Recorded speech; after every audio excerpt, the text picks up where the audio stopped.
السلام علیکم. جلیل شیرانی یم د خپل کلي په خوړه کښې را روان وم. ناڅاپي صدیق دلته ناست و په خوړه کښې کپونه نیسي مایان ډېر زبردسته ښایسته دغه ونې او دغه د کلي موسم دا خوړه او څه په تروت کې ورته ناست و. بس دلته یې دا کبونه نیول. ما لږ ویډیو کلیپ به هم ځنې جوړ کړو. دا علاقه دا د ژمي دا خوړه به هم مسافرو ته ښکاره کړو او ماسپښین ټیم دی. ملا څنګه دي کبونه د څو ونیول صدیق خانه؟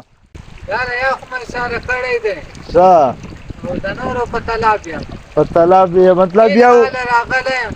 ښه نورې ورځ هم پاته ده، کېدای شي په ګوتو وراشي. بل چې دوه کبونه چې هم ستا ډېر دي، بالکل یو د دی نیولی او د بل په تلاش کې مهنت جاري ساته ډېر هم نیولی شي.